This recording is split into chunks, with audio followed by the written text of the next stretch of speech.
Hi, and thanks for logging on to the daily DVAR HALACHA. And these are brand new HALACHA for you. It's for Sunday, 7th day of October, 28th day of TISHREI. Here we go. We're going to continue on in the laws about how the rabbis made a decree that you should not take medicines on Shabbos.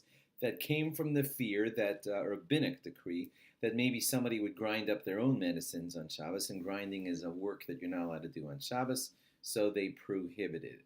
Now, when the rabbis made their decree, they didn't put their decree on certain situations, and therefore here comes some of the leniencies. If a person is ill, which of course is in quotation marks, we'll try and define that a little better, but if a person is sick and he's not in any danger, he just feels terrible, so then there will be some room for leniency for him to take medicines, like let's say an aspirin or whatever. So let's get further into that. So first of all, if a non-Jew, if you want to request that a non-Jew do something for you or for you, the patient in a hospital or whatever, so since the decree is only rabbinic, and Amira La'akum, which means telling a non-Jew to do something for you on Shabbos, is only also a rabbinic prohibition, so there's a lot of room to be lenient there if you want to get a non-Jew to get you a medicine or give you a medicine or something on Shabbos. Quite lenient. Also, if a person has fever, so the rabbis did not put their decree there. They said, person got fever, you can take medicines necessary for the fever. So a person is called chola kol gufo. He just feels like the flu, like just terrible all over. If a person feels like that, so there's leniency for him to take medicine on Shabbos.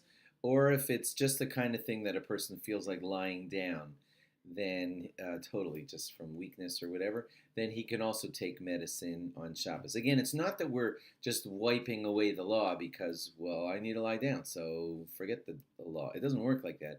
The point is that the rabbis didn't put their decree against not taking medicine because it might lead to grinding. They didn't put the decree on these situations. Okay, so who decides whether you are called chola kol gufo, sick all over my body, or.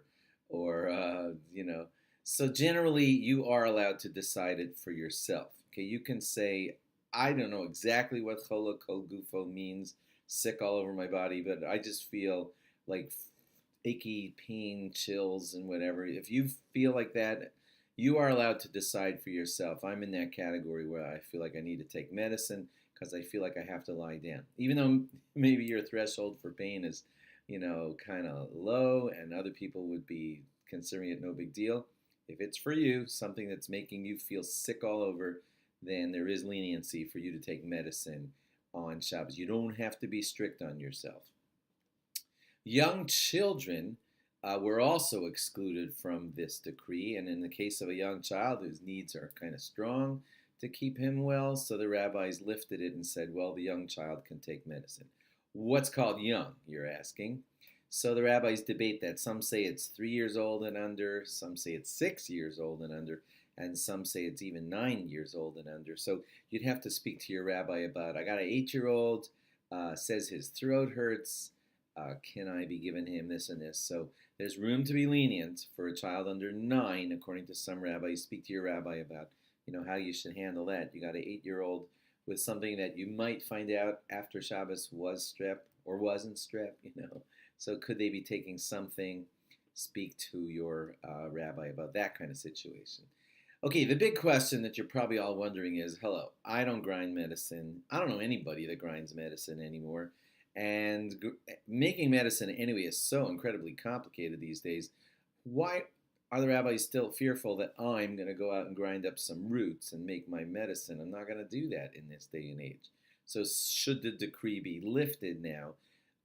So there are some, but not a lot, there are some rabbis who are therefore lenient on you taking medicines on Shabbos because of that. So, and some rabbis are not. So that's the point we're going to address next. You got to stay tuned in our next halacha. So thanks for logging on, and log on again tomorrow for a continuation of this. Bye-bye.